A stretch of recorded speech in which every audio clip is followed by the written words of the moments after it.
Assalamualaikum warahmatullahi wabarakatuh. Apa kabarnya anak-anak hebat? Alhamdulillah, kali ini kita kembali belajar pelajaran pendidikan agama Islam dan budi pekerti kelas 5 sekolah dasar. Insya Allah, kali ini kita akan mempelajari pelajaran 5, Rasul Allah Idolaku, dengan subtema Kisah Keteladanan Nabi Muhammad Sallallahu Alaihi Wasallam. Adapun tujuan pembelajaran kita kali ini adalah yang pertama, peserta didik dapat mengidentifikasi sikap keteladanan Nabi Muhammad Sallallahu Alaihi Wasallam dengan tepat. 2. Peserta didik dapat menjelaskan sikap teladan Nabi Muhammad Sallallahu Alaihi Wasallam dengan baik dan benar. 3. Peserta didik dapat menceritakan kembali kisah keteladanan Nabi Muhammad Sallallahu Alaihi Wasallam dengan baik. Anak-anak hebat, berikutnya mari kita simak kisah keteladanan Nabi Muhammad Sallallahu Alaihi Wasallam. Kisah keteladanan Nabi Muhammad Sallallahu Alaihi Wasallam. Nabi Muhammad Sallallahu Alaihi Wasallam adalah Nabi terakhir dari 25 Nabi dan Rasul. Dan tidak ada Nabi dan Rasul sesudahnya. Nabi Muhammad Sallallahu Alaihi Wasallam lahir di kota Mekah Al-Mukarramah pada hari Senin tanggal 12 Rabiul Awal bertepatan dengan tahun gajah atau 20 April 571 Masehi. Nabi Muhammad Sallallahu Alaihi Wasallam lahir sudah dalam keadaan yatim. Abdullah ayahnya telah lebih dahulu wafat. Sedangkan Nabi Muhammad Sallallahu Alaihi Wasallam waktu itu masih dalam kandungan ibunya, kira-kira masih berusia 2 bulan. Abdullah bin Abdul Muthalib sebagai ayah tidak meninggalkan harta benda yang banyak yang akan diwarisi putranya. Abdullah hanya meninggalkan beberapa ekor unta saja. Ibu Muhammad bernama Aminah binti Wahab dari kalangan suku Quraisy yang terpandang mulia di masa itu. Nabi Muhammad Sallallahu Alaihi Wasallam pada masa bayi diasuh oleh Halimah. Setelah usia lebih kurang 2 tahun, Halimah menyerahkan kembali Muhammad kepada Aminah. Pada masa kanak-kanak, Muhammad kecil selalu diajak pamannya, Abu Thalib, mengembala kambing. Ia senang dengan pekerjaannya dan sayang pada hewan. Karena itu, paman Muhammad sering menyebutnya si cerdas yang lincah dan baik. Pada usia muda, Nabi Muhammad Sallallahu Alaihi Wasallam terkenal tabah, sabar, bertanggung jawab, pekerja keras, dan sangat jujur.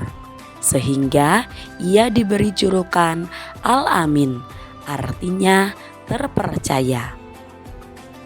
Pekerjaan yang digelutinya saat itu adalah berdagang ke negeri Syam. Ia membawa berbagai jenis dagangan milik saudagar kaya bernama Khadijah. Karena kejujuran Muhammad, Khadijah jatuh cinta padanya. Khadijah akhirnya menjadi istri Muhammad.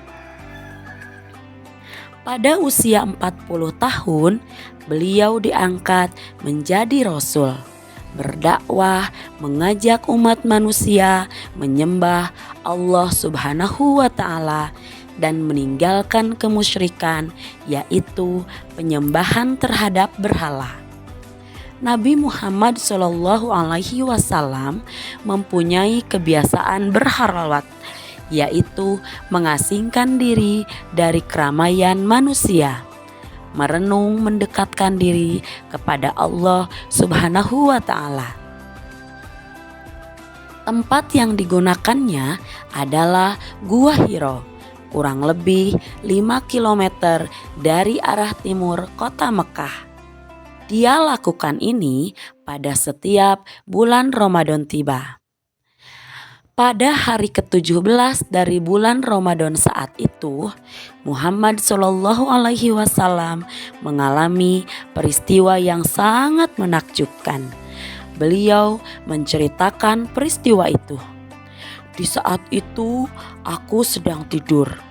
Datanglah malaikat Jibril menghampiriku seraya berkata, "Bacalah." Aku tidak dapat membaca, jawabku. Malaikat lalu memelukku hingga aku merasa bahwa kematian sedang menghampiriku. Ia melepaskan diriku lalu berkata lagi, "Bacalah." Aku tidak dapat membaca, jawabku. Ia kembali memeluk diriku hingga aku merasa kematianku tiba. Kemudian ia melepaskan diriku sambil berkata, "Iqra bismi rabbikal ladzi khalaq. Khalaqal insana min 'alaq. Iqra wa rabbukal akram. Alladzi 'allama bil qalam. 'Allamal insana ma lam ya'lam." Aku lalu mengucapkan kata-kata yang dituntunkan malaikat Jibril itu.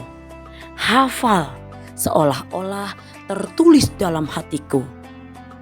Itulah wahyu pertama yang turun kepada Nabi Muhammad SAW, yaitu Al-Quran Surat Al-Alaq ayat 1-5. Dalam menyiarkan agama Allah Subhanahu wa Ta'ala, Nabi Muhammad tidak pernah takut sama sekali terhadap berbagai rintangan. Dakwahnya sering dihadang, bahkan diancam akan dibunuh. Abu Jahal adalah orang yang paling membencinya. Suatu ketika, Nabi Muhammad SAW sedang beribadah. Lantas Abu Jahal dan komplotannya datang sengaja mengotorinya dengan najis. Namun Nabi Muhammad SAW hanya berdoa kepada Allah Subhanahu wa Ta'ala. "Ya Tuhanku, kepada Engkau aku menyerahkan kaum Quraisy." Doa ini dibaca berulang-ulang. Nabi Muhammad SAW selain terkenal jujur dan pemaaf, juga peduli dan mencintai anak yatim. Nabi pernah bersabda, "Barang siapa yang merawat dan mengasuh anak yatim dengan sebaik-baiknya, kelak mereka akan masuk surga dan tempatnya berdekatan dengan Nabi." Hal ini diisyaratkan Nabi dengan jari telunjuk dengan jari tengahnya berdekatan dan tidak terhalang apapun. Begitulah cinta Nabi Muhammad SAW kepada umatnya, terutama kepada anak yatim. Rasul terakhir adalah Nabi Muhammad SAW. Dialah Nabi dan Rasul penutup. Tidak ada lagi Nabi dan Rasul setelahnya. Karena Nabi Muhammad SAW sebagai penutup para nabi, maka sering disebut dengan Khatamul Anbiya, artinya penutup atau penghabisan para nabi dan rasul. Alhamdulillah, demikianlah kisah keteladanan Nabi Muhammad SAW. Semoga kita dapat mengambil hikmah dari kisah keteladanan Nabi Muhammad SAW dan senantiasa menjadikan beliau sebagai suri tauladan untuk kita dalam melaksanakan kehidupan sehari-hari. Terima kasih anak-anak hebat sudah menyimak pembelajaran kali ini. Assalamualaikum warahmatullahi wabarakatuh.